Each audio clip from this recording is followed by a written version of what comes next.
Ladies and gentlemen, the situation is serious. Very, very serious. The Ukrainian capital, Kiev, is in shock and deep shock over what Russia has just done during the night from Thursday to Friday. Russia has launched a record number of missiles and drones, more than ever before, against Ukraine. And this time, it was the capital, Kiev, that was targeted. Indeed, it's coming down, it's pouring just like what we saw over Israel. But for Israel, it was 30 missiles, 70 missiles. This time, we are learning that it's 550 drones and missiles. 550 Russian drones and missiles targeted Ukraine during the night from Thursday to Friday, which is the largest number ever used in a single attack by Russia. Even airports were hit. At the very moment we are speaking, the Air Force, the military, has asked people to stay in their homes, to remain shut in, not to open the windows, to keep the windows closed. Even if some people need to go out, it was said, only go out if it is absolutely necessary. A lot of questions are being raised. Right after the phone call between Vladimir Putin and Donald Trump, right after the United States stopped delivering weapons to Ukraine, that's when Russia began firing, launching an attack like never before. What are Vladimir Putin's intentions? Ladies and gentlemen, in this video conference, we are going to talk about this hot and pressing news.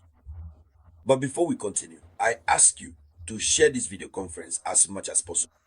Share it in every group you can. The situation is extremely serious. The situation is serious. You see, Russia has refused Macron's request. What's worse is that Russia, Putin, has rejected Donald Trump's request. And what really hurts the West is that right after having just spoken with Donald Trump, Russia goes ahead and takes such an action. They are overwhelmed. They don't know who to turn to anymore. And what's very serious about this is that now the capital is being targeted. The entire capital was struck. The whole capital. I'm talking to you about the capital just like that. At that very moment, the army issued a statement saying, the air is contaminated by fuel. So, breathing the air outside right now is a major health risk. They asked the Ukrainians in the capital to stay indoors and keep their windows closed.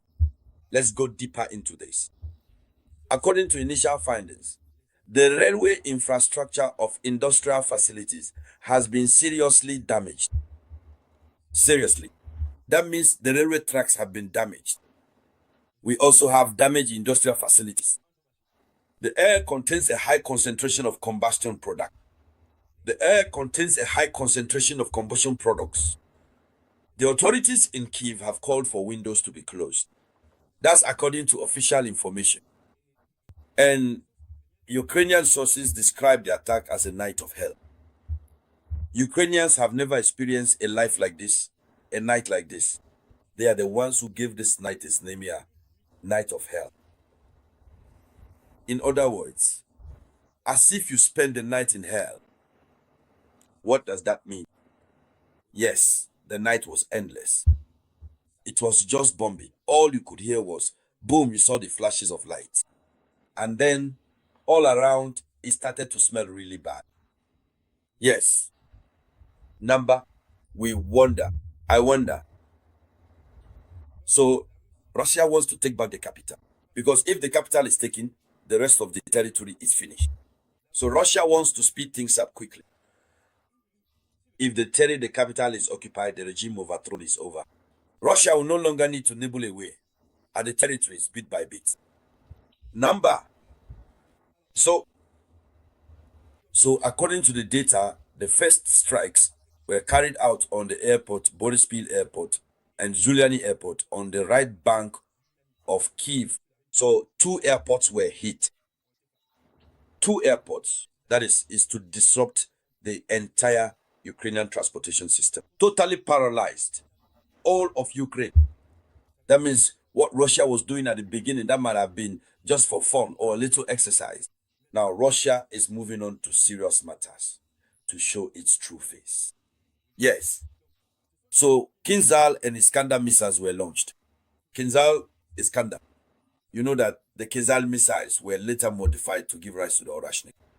But the Kinzhal missiles are still in service. They are very dangerous, extremely dangerous.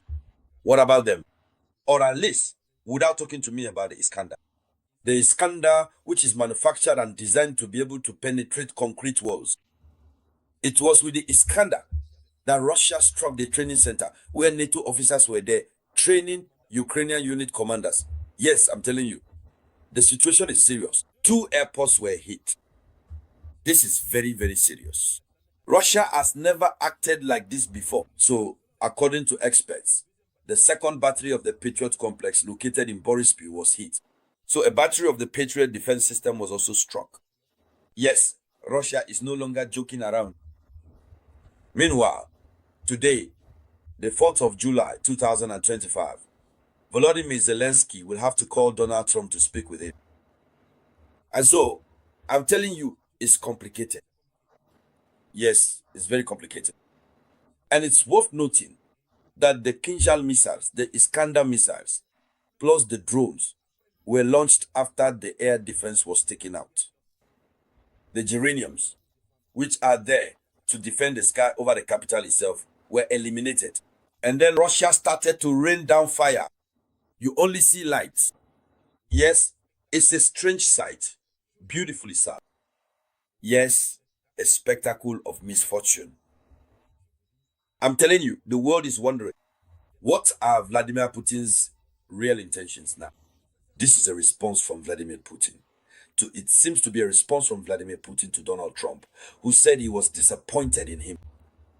And then Putin, I was going to say, Donald Trump kept making statements left and right. And the Kremlin announced today that Russia is closely monitoring, minute by minute, second by second, all the statements being made by the American head of state. What does that mean as well? And so, ladies and gentlemen, here is the top news story.